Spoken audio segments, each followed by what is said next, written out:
యేసు ప్రభు చేసిన స్వస్థతలు, ఇది ఒక అంశంగా రాసుకోవచ్చు. యేసు ప్రభు చేసిన స్వస్థతలు అన్నీ కూడా భౌతికమైనవిగా మనకు కనబడుతున్నాయి, కానీ అందులో ఆధ్యాత్మిక పాఠాలు ఉన్నాయి, ఆత్మీయ పాఠాలు ఉన్నాయి.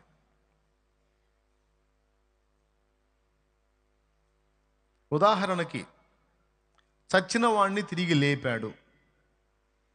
దీనికి ఆధ్యాత్మిక పాఠం ఏంటంటే, భౌతికంగా కొంతమంది చచ్చిపోతే ఆధ్యాత్మికంగా చాలామంది చచ్చిపోయి ఉన్నారు. పెద్దోళ్ళు తిడతారు, కోపం వచ్చిన వరే సచ్చినోడా అంటారు. వాడు బతికే ఉన్నాడు, చెప్పిన మాట ఇల్లా. ఒరే సచ్చినోడా ఎక్కడ తెచ్చావు అంటారు. సచ్చినోడు ఎక్కడ తెచ్చేదేంది? నీ ముందే ఉన్నాడు కదా, మీ ఇంట్లోనే ఉన్నాడు కదా. అంటే సచ్చినోడా అంటే ఏం చచ్చినోడు?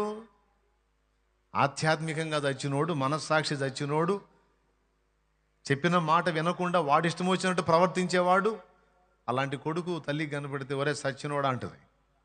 సచ్చినోడా అంటే ఆడు శవమని కాదు, ఆడి మనస్సాక్షి చచ్చింది. తల్లి చెప్పిన మాట వాడు వినట్లేదు. అర్థమైంది? విధేయత చచ్చింది, లోబడటం అనేది చచ్చింది, నేర్చుకోవటం అనేది చచ్చింది, సాత్వికం అనేది చచ్చింది. అందుకని ఈ పదాలన్నీ పెట్టలేక ఒకటే పదవరే సచ్చినోడా అంటే, ఈ సచ్చినోడా అన్న దానిలో చాలా ఉంటాయి అన్నమాట. ఇలాగ ఆధ్యాత్మికంగా మనస్సాక్షి విషయంలో చచ్చిన వాళ్ళు, నీతి, ప్రేమ, పరిశుద్ధత విషయాల్లో చచ్చినోళ్ళు, యథార్థత విషయంలో చచ్చినోళ్ళు, మంచి మనస్సాక్షి విషయంలో చచ్చినోళ్ళు, ఆత్మీయంగా టోటల్గా ఆత్మ సంబంధంగా చచ్చిపోయి కేవలం మృగాల్లాగా శరీరం కోసమే బతుకుతున్న వాళ్ళు, వీళ్ళందరూ కూడా చచ్చిన వాళ్ళతో సమానం. యేసు ప్రభు చచ్చిన వాళ్ళని రియల్గా లేపాడు, ఆధ్యాత్మికంగా ఆత్మీయంగా చచ్చిన వాళ్ళని కూడా ఆయన స్వస్థపరిచాడు. ఆయనే స్వస్థపరచాలి, ఆయనే బతికించాలి, ఆయనే బాగు చేయాలి. అయితే కష్టం. మనందరం ఒకప్పుడు చచ్చిన వారమై ఉన్నాం. ఎఫెసీ పత్రిక, ఒక్కసారి బైబిల్ ఉంటే తీయండి. ఎఫెసీ పత్రిక అది చదువు నాన్న, 2:1 చదువు నాన్న. మీ అపరాధముల చేతను పాపముల చేతను మీరు చచ్చిన వారై ఉండగా ఆయన మిమ్మును క్రీస్తుతో కూడా బ్రతికించెను.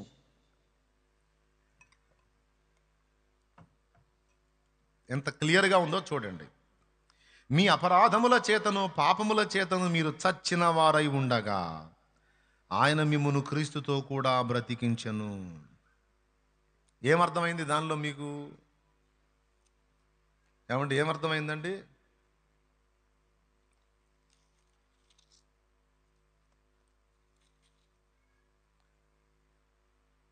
ఒకప్పుడు క్రీస్తుకు మనం దగ్గర కాకముందు, క్రీస్తుని ఎరగకముందు మనం చచ్చిన స్థితిలో ఉన్నాము, అపరాధముల చేత, పాపముల చేత.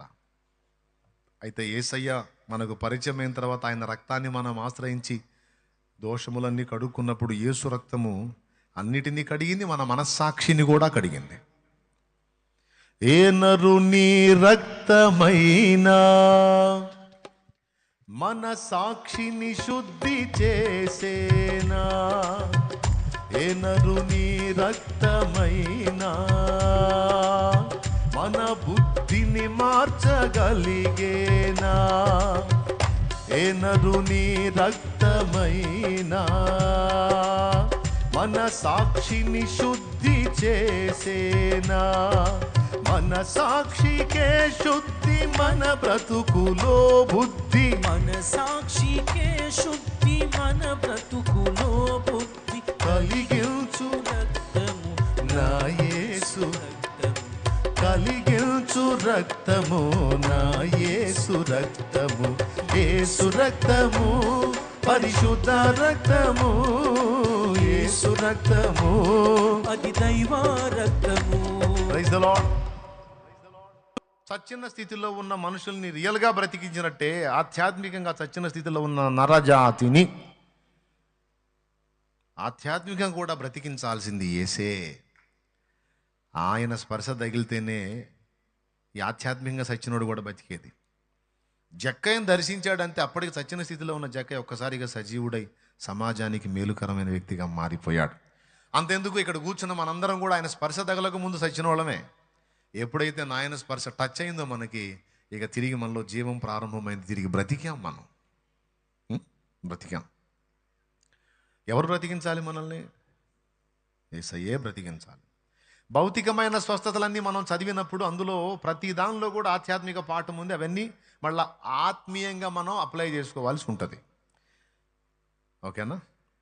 ఇప్పుడు ఊచకాలు చేతులు అన్నారు. ఊచ చెయ్యి, ఊచకాలు అనుకుందాం. ఊచకాలు చేతులు గలవారు అనుకుందాం, స్వస్థపరిచాడు. ఊచ చెయ్యి అంటే అర్థం ఏంటి? ఎండిపోయింది. ఈ చెయ్యి పనికిరాదు, ఉంటుంది కానీ పనికిరాదు. అర్థమైంది? పనికిరాదు. అలాగే కొంతమంది కొన్ని విషయాల్లో ఊచ చెయ్యిలాగుంటారు. ఇతరులకు హెల్ప్ చేయటం కానీ, దానం చేయటం కానీ, దాతృత్వం చూపటం కానీ, కనికరం చూపటం కానీ, పెట్టే మనసు ఉండదు చెయ్యి చాచి. అర్థమైందా? ఇది ఒక ఊచ చెయ్యి అనుకోండి. దేవుని కొరకు చేయాలన్నా, మానవుల కొరకు చేయాలన్నా, పరిచర్య కొరకు చేయాలన్నా, సమాజంలో వ్యక్తులకు చేయాలన్నా అన్నీ ఉంటాయి, సమృద్ధి ఉంటుంది. ఊచ చెయ్యి. ఈ ఊచ చెయ్యి బుద్ధి కలిగిన వాళ్ళు కూడా స్వస్థత పొందాలి, దేవుడే ముట్టాలి. అప్పుడు ఈ ఊచ చెయ్యి బాగుపడి ఇతరులకు హెల్ప్ చేయటం, దేవుని పనికి తోడ్పడటం, దయా, దానం, దాతృత్వం అనే సుగుణాలు వస్తాయి. అప్పుడు ఊచ చెయ్యి స్వస్థత పొందినట్లు.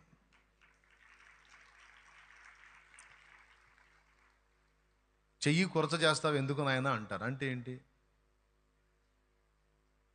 చెయ్యి కొరచ చేస్తావు ఎందుకంటే అర్థం ఏంటి?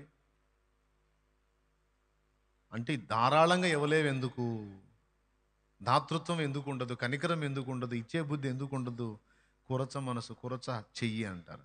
దాన్నే ఊచ చెయ్యి. చెయ్యి మొత్తం ఉంటుంది కానీ అలా బెండ్ అయి ఉంటుంది. అర్థమైందా? ఇక గుడ్డివాడి కళ్ళు తెరవటం. యేసయ్య మన మనోనేత్రాలు విప్పకపోతే సృష్టికర్తను తెలుసుకోలేం, రక్షణ మార్గం మనకు తెలియదు. రక్షణ మార్గం మనకు తెలియాలంటే ఆయన మన మనోనేత్రాలు విప్పాలి. మీరు గమనించాలి, సమాజంలో చాలామంది భౌతికంగా కళ్ళున్నోళ్ళు ఉన్నారు కానీ ఆధ్యాత్మికంగా గుడ్డోళ్ళు. కానీ బైబిల్లో కానీ మన ఇప్పుడు ఉన్న సమాజంలో కానీ యేసు ప్రభువుని నమ్ముకున్న అంధులు ఉన్నారు. కళ్ళు లేని వాళ్ళు యేసు ప్రభువుని నమ్ముకున్నారు. కానీ కళ్ళున్నోళ్ళ కంటే 2 3 4 10 100 బెస్ట్ ఉన్నోళ్ళు ఉన్నారు. వాళ్ళకి భౌతిక నేత్రాలు లేవు కానీ ఆత్మీయ నేత్రాలు వెలిగించబడ్డాయి.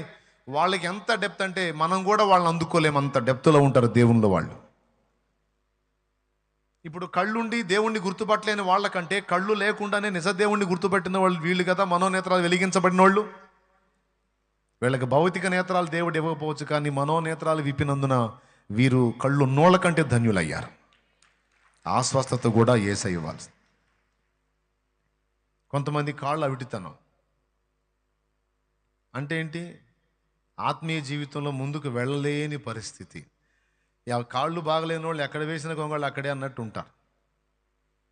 కొంతమందికి నడకే సమస్య అనుకుంటే కొంతమందికి పక్షపాతం ద్వారా కాలు చెయ్యి 2 సమస్య. అంటే దీన్ని ఎలా పోల్చుకోవచ్చు? ఆత్మీయ జీవితంలో కొంతమంది ఆత్మీయంగా ముందుకెళ్ళలేరు, అటు దేవునికి కానీ ఇటు సమాజానికి కానీ ఉపయోగపడని పరిస్థితుల్లో ఉంటారు. వీళ్ళందరూ కాళ్ళు చేతులు బాగున్నా సరే పారాలసిస్ పేషెంట్స్ అన్నమాట. కొంతమంది పక్షవాతం వచ్చిన వాళ్ళు కూడా వచ్చి నీళ్లు పోసేవాళ్ళు ఉన్నారు. ఇక్కడ పక్షవాతంతో ఒక చెయ్యి సరిగా పనిచేయని స్థితిలో ఒక బ్రదర్ ఉన్నాడు, సంవత్సరాలుగా ఆయన పరిచర్య చేస్తున్నాడు. అట్లనే కాలు ఈడుస్తా ఈ చేయట పెట్టుకొని ఒక చేత్తో నీళ్లు పోస్తాడు, పరిచర్య చేస్తూ ఉంటాడు పాపం ఆయన. ఇప్పుడు భౌతికంగా కాళ్ళు చేతిలో బాగున్నా చెయ్యిని కాలుని సమాజం కోసం, ప్రజల కోసం, దేవుని కోసం వాడనటువంటి వాడు బెస్టా? లేకపోతే కాలు చెయ్యి పడిపోయిన స్థితిలో ఉండి కూడా బాగున్న అవయవాలతో దేవుని పని చేస్తున్నాడు బెస్టా? ఇద్దరిలో రియల్ పారాలసిస్ పేషెంట్ ఎవరు? నిజమైన పక్షవాత రోగి ఎవడు? దేవుని కోసం, సమాజం కోసం, ప్రజల కోసం, సేవ కోసం బతకని వాడు నిజమైనటువంటి పారాలసిస్ పేషెంట్. కానీ పారాలసిస్ వచ్చి కూడా తగ్గి కాలు చేయి కొంచెం స్వాధీనం తప్పినా కూడా ఉన్న వాటితోనే దేవుని పని చేసేవాడు అన్ని బాగున్నోడి కంటే బెస్ట్. స్తోత్రం చెప్పండి బిడ్డలారా.